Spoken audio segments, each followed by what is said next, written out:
in 94. Walking and walking and walking and walking and walking. This is so pain in the butt. Holy crap! It's the Monster Mile! We are here today for the Dover International Speedway Race, the AAA 400 driven by Autism today. It's absolute perfect day for racing. The weather is going to be good for the entire thing today, and I'm happy. You can see my face. I mean, the glare of the sun is kind of being annoying right now, but anyways, we are here and we are ready for an exciting day today. A lot of people here. Hopefully they get their money's worth for a nice, exciting race today. I know I'm ready to get my money's worth. It'll be interesting. So, yeah, Dover time, baby. So many fans walking. So many cars parked outside turn 4. It's unbelievable the capacity of this track. It's unbelievable. Go Chase Elliott. We're up there. A lot of people showing their pride with Earnhardt Jr. shirts, different trucks. As you can clearly see over here, you see a lot of fans packed together. The reason being is because the NASCAR haulers where you buy the merchandise, remember those traditions? Remember that? Well, guess what? It's back. They came back a few weeks ago. They got rid of the tent. So it's interesting. I mean, I like the tent, but it's cool to have haulers back. It's good to have tradition back. So, here are our seats for the race today. Here's the site, turn 4. Literally, you can see the whole track if you're sitting up high in the turns. Turn 1 or turn 4. You see the Dover Casino. There's the American flag. Let me see this stuff. Now, you can see over here, turn 2 grandstand, we already know it's gone. Now, you look over here, and it's the casino. What happened to turn 3 grandstands?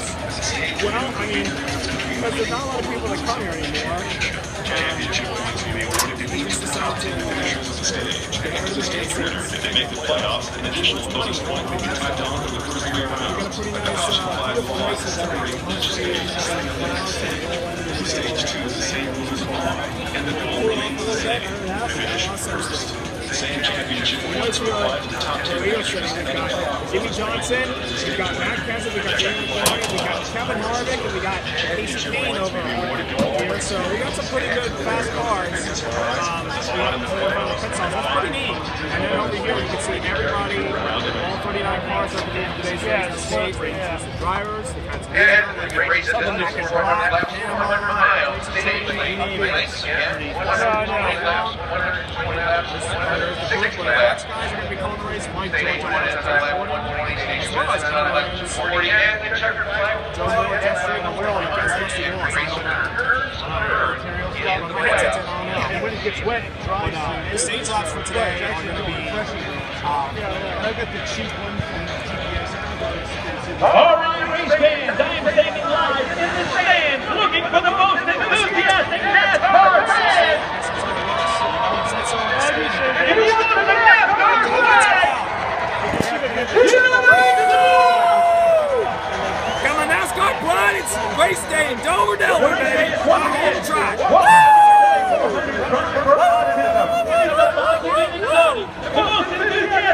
That'd be nice if I had my electric guitar. I know, it was nice.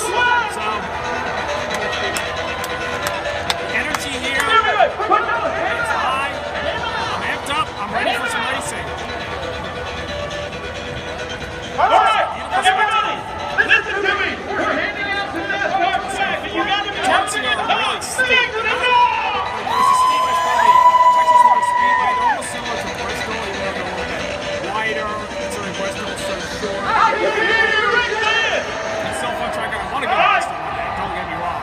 Listen up, everybody! On the count of 3, I want you to scream your favorite driver as loud as you can. 1, 2, 3! Who's gonna win the AAA 400? Who's gonna win the race? Chase Elliott, baby! If not, I hope more direction. Because he's the home favorite. I want you to show some love to our daughter AAA. On the count of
yet again.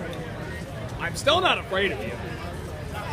I still want you to fight me. So go ahead, wake up and fight me. I dare you. I dare you. I will kick your butt.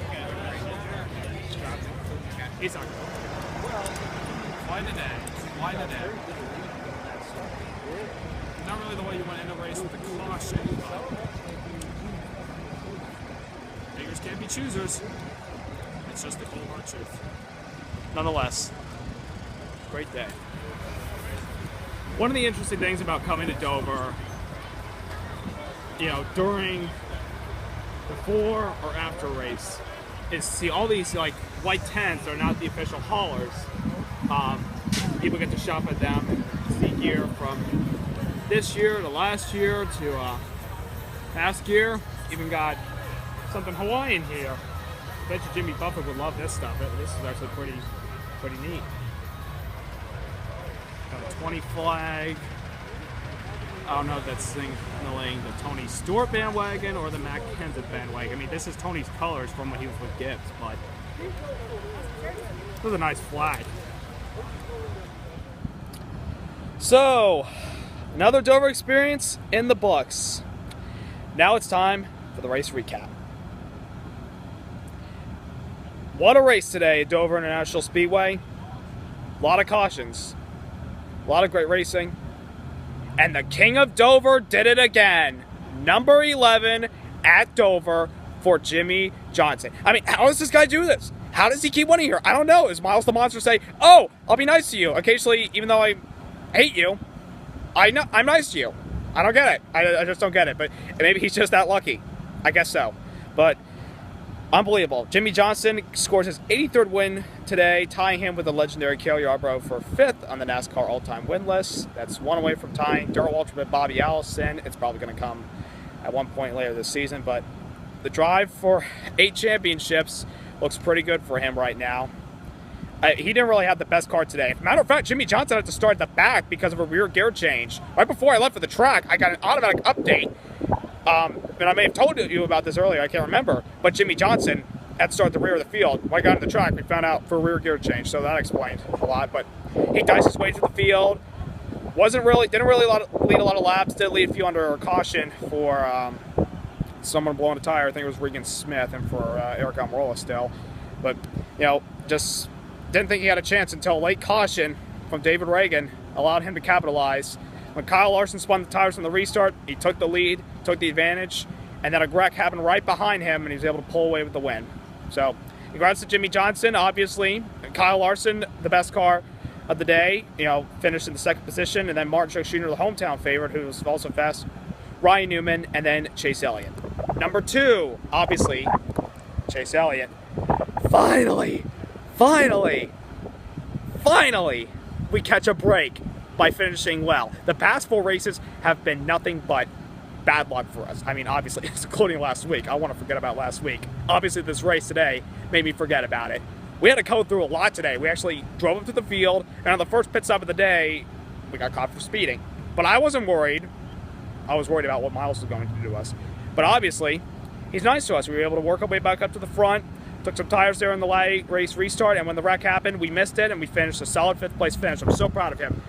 Obviously, Miles the Monster is kind of this kid. Number 3, tires. Towards the end of the race, everybody had 1 set of tires left. And, you know, one thing that was kind of puzzling me today was the Fords. Early in the race, Stenhouse lost a tire, then Kurt Busch lost a tire after he wrecked with Brad Keselowski in the race. Joey Logano had a tire issue. Landon Castle, David Reagan, Regan Smith. So, I mean, the only non-Ford that blew a tire today was Eric Jones, who salvaged 15th. So, Fords in the tires today is a little confusing. So, maybe the suspension, I don't know. I'm not one of the mechanics. Thank goodness I'm not. But a little puzzling. Oh well. Hopefully it doesn't happen to him in Pocono. Number 4, Kyle Busch just cannot catch a break still. Won the pole for today, was dominant until we had the first caution today as he was leaving the pits. He didn't get the left rear tight, and it fell off the car, and he restarted the back, worked his way to the top 10, and then had a tire issue, and he finished 16th. So the bad luck is just continuing. for Kyle Busch. And number 5, the last thing I want to talk about, Ty Dillon, who stayed out when there was a caution for Regan Smith. He was able to stay out in front with his corporate teammate Ryan Newman, and was able to hold off Jimmie Johnson and Kyle Larson a lot until the late race restart, the last restart of the day. He was wrecked on the backstretch. It took out a lot of cars, including Casey Kane and AJ Allmendinger. But that sucks for Ty Dillon. He had a great car today. I mean, he ran well. He should have deserved top 5. When you look at the result today, it doesn't explain that. It doesn't show it. It just you should have been in the race today to see the performance of that team. Unbelievable. A couple of other things to talk about as I'm going to sign off here before we go out for dinner. Go for dinner. Got some Bubba Burgers cooking up. Kevin Harvick was the highest for today, finishing 9th. His teammate Danica Patrick finished 10th. Finally, she catches a break in the first top 10. And I want to give a shout out to Premium Motorsports and Ross Chastain. Chastain replacing Sorensen this weekend, just for this race. Ran his first Monster Energy Cup Series race. Ran all 800 miles this weekend in the trucks, Xfinity, and then obviously today. And he finished 20th. 20th. I mean, that's a great run for a guy that's competing for the Xfinity Series points. He did a great job today. Attaboy to Ross Chastain. If we could see him in the Cup Series one day, that'd be awesome for him. But anyways, that's it for my Dover experience today, other than Jimmie Johnson winning, even though I will admit he is the best here. Great race. Absolutely great race. You couldn't top that. I mean, I don't know if that was better than last year's race, but it was up there, in my opinion. So, I'm going to sign off. Don't forget to subscribe. Don't forget to like. Check out this vid. It's like at least 10 minutes long, hopefully longer. Great experience today. And Dover Speedway, thank you once again for another great race weekend with beautiful weather and fantastic racing. Until we meet again, adios.